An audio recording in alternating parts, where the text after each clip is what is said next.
वार्ता बुलाई गई है, किस लिए बुलाई गई है, क्या विषय है? सबसे पहले तो श्री खाटू श्याम सालासर सेवार्थ चैरिटेबल ट्रस्ट की इस प्रेस वार्ता में आप सभी पत्रकार बंधुओं का मैं इस प्रेस वार्ता में पहुंचने पर बहुत बहुत स्वागत करता हूं, हार्दिक अभिनंदन करता हूं। जी, अपना अगला विषय रखिए आप। अभी विषय है अयोध्या में भगवान श्री राम जन्मभूमि के अंदर उन महान हस्तियों को लेके जाना, वृद्ध आश्रम के बुजुर्गों को लेकर के जाना और अनाथ आश्रम के बच्चों को लेकर के जाना, जिनके लिए इस प्रकार की यात्राएं करना बड़ा दुर्लभ होता है। और साथ साथ ऐसे साथियों को लेकर के जाना जिन्होंने 1992 में कार सेवा के अंदर अपनी प्रतिभागिता रखी और राम मंदिर के निर्माण में अग्रणी भूमिका निभाते हुए उस बाबरी मस्जिद को ध्वस्त करके एक हिंदुस्तान की ऊपर लगे हुए कलंक को धो करके एक नए अध्याय की शुरुआत की थी। कब जा रही है बस, ये आपकी किस समय जाएगी और कौन दिखाएगा जल्दी? बस की यात्रा का जो हमारा कार्यक्रम है वो 21 दिसंबर को लगभग 2 बजे के आसपास यहाँ से कैथल से रवाना होगी और हमारे हरियाणा सरकार में कैबिनेट मंत्री श्री रणवीर गंगवा जी उसको हरी झंडी दिखा करके यहाँ से रवाना करेंगे। कहाँ से जाएगी? कैथल टाइम तकरीबन 2 बजे का समय रखा है। 2 बजे, 2:15 बजे के आसपास यहाँ से रवाना हो जाएगी। कहाँ से करें, कौन जगह से? उसका स्थान हमने रखा है भाई उदय सिंह का जो किला है हमारा, जो हमारी कैथल की आन बान और शान है, वहाँ से बस को रवाना किया जाएगा। तो कहाँ जाएगी यात्रा और कितने दिन का इसमें रहेगा? ये लगभग 4 दिवसीय यात्रा रहेगी। कैथल चल करके हम अयोध्या पहुँचेंगे।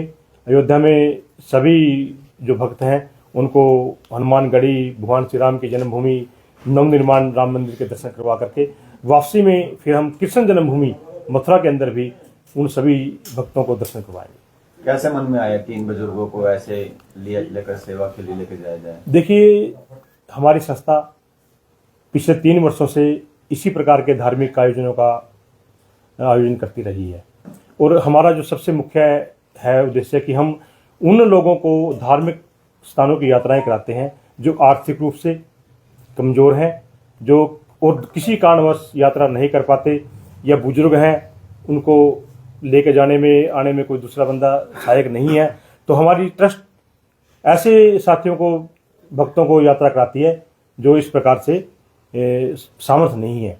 और हमारी संस्था को लगभग अभी कल 3 वर्ष पूरे हो चुके हैं और आज हम 4थे वर्ष के अंदर प्रवेश कर चुके हैं। और जब हमने इस प्रकल्प को चालू किया था निःशुल्क बस यात्रा को, उस समय निःशुल्क शब्द नहीं था। जितनी बस यात्राएं कैथल में जारी थी उसमें कोई निःशुल्क नहीं था, लेकिन हमने पहली निःशुल्क बस यात्रा 18 दिसंबर 2021 को आरंभ की और उससे लगातार ये 3 साल के अंदर कारोबार बढ़ करके अब 45वीं बस यात्रा अयोध्या के लिए जा रही है। तो इसमें खाने पीने की क्या व्यवस्था कर रखी है भक्तों के लिए? देखिए, हमारी जितनी भी यात्राएं रहती हैं निःशुल्क रहती हैं, उसमें खाने पीने रहने की सारी जो व्यवस्था है वो ट्रस्ट के माध्यम से होती है। इस बस के अंदर भी सभी प्रकार का खाना और रहना और जो बस की यात्रा है वो भी सब निःशुल्क है। उसमें किसी भी यात्री से कोई भी 1 रुपया 1 पैसा भी नहीं लिया जाता। कितने यात्री इसमें बस में यात्रा कर रहे हैं? क्या और भी सीटें हैं अगर कोई आना चाहे तो? देखिए, 61 सवारी बस में जाती हैं और हम 61 ही सवारी लेकर के जाते हैं ताकि किसी भी सवारी को बैठने में उठने में कोई दिक्कत ना हो।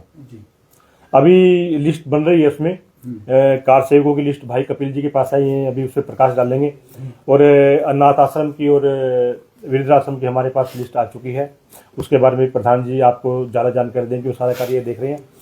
और उसके बाद जो सीटें बची हैं 2, 4, 5 अगर सीटें बची हैं तो उनको फिर हम जनरल रूप में उनको बुक करा सकते हैं। चलो, कार सेवा के बारे में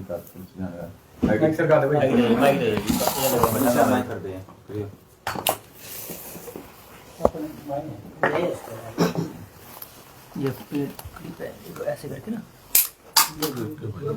मैं ला दूंगा। कपिल जी बताइए, कार सेवक कितने जा रहे हैं और बस यात्रा का क्या शेड्यूल है पूरा? आप सभी को जय श्री राम।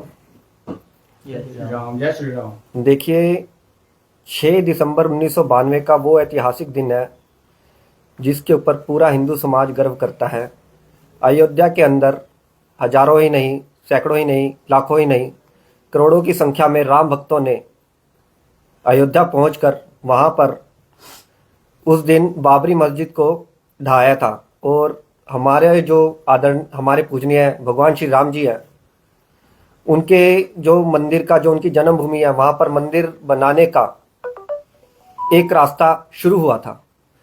उस रास्ता का वो उन्होंने शुरू किया। उसके बाद हमारे आदरणीय प्रधानमंत्री नरेंद्र मोदी जी ने 5 अगस्त 2020 को एक ट्रस्ट का निर्माण किया, जिसके माध्यम से राम मंदिर की स्थापना हुई। 22 जनवरी 2024 को भगवान श्री राम मंदिर जी की उद्घाटन हुआ और उसके अंदर हमारे रामलला विराजमान हुए। हमारी ट्रस्ट का सौभाग्य है कि ठीक उसके 11 महीने बाद, पूरे 11 महीने बाद 22 दिसंबर 2024 को ही हम वहां पर उन्हीं कार सेवकों के साथ भगवान श्री रामचंद्र जी के दर्शन करेंगे।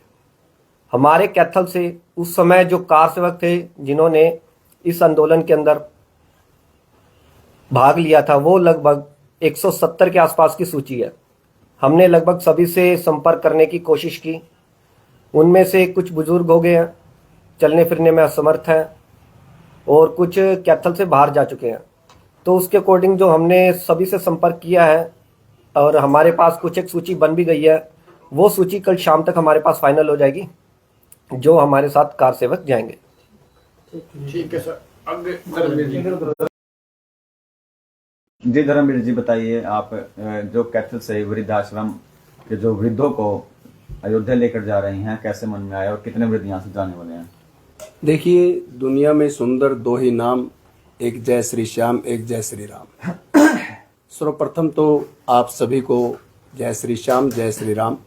जैसा कि हमारी संस्था के सदस्यों ने आपको विस्तार से बताया है, ठीक इसी प्रकार ट्रस्ट लगातार 3 वर्षों से काम कर रहा है। और जब यह ट्रस्ट बना था तो केवल मात्र एक ही मकसद से बना था कि जो लोग विभिन्न धार्मिक स्थानों पर जाना चाहते हैं और किसी कारणवश वो जा नहीं पा रहे हैं, क्यों न हम एक ऐसी बस सेवा शुरू करें जो इन लोगों को इन धार्मिक स्थानों पर ले जाया जा सके। उसी बात को मद्देनजर रखते हुए हम लोगों ने यह बस चलाई, जो 100% निःशुल्क है, जिसके अंदर आना जाना, खाना पीना, रहना सब ट्रस्ट के माध्यम से किया जाता है। और यह बस बाबा जी के आशीर्वाद से, आप लोगों की शुभकामनाओं से और जनता के सहयोग से चल रही है। और भविष्य में भी हमें पूरा यकीन, विश्वास और भरोसा है ठीक इसी प्रकार चलती रहेगी। तो भविष्य में क्या कुछ प्रक्रिया रहती है जो जाना चाहते हैं? देखिए, जो लोग जाना चाहते हैं, रूटीन में जितनी बसें हमारी गई है उसकी बुकिंग हमारी सुरेंद्र मित्तल जी के पास है, जो हमारी संस्था के कोषाध्यक्ष भी हैं। वो बुकिंग करते हैं और जैसे जैसे उनका नंबर आता जाता है सीरियल वाइज उनको टेलीफोन करके स्वयं अवगत कराते हैं, वे आपका नंबर आया हुआ है, आप यात्रा में जा सकते हैं। जब हमारी संख्या 61 हो जाती है तो वो बुकिंग उस बस के लिए बंद हो जाती है और अगले बस की शुरू 62 नंबर से शुरू हो जाती है। ठीक इसी प्रकार बाकी बसों का भी प्रक्रिया चलती है।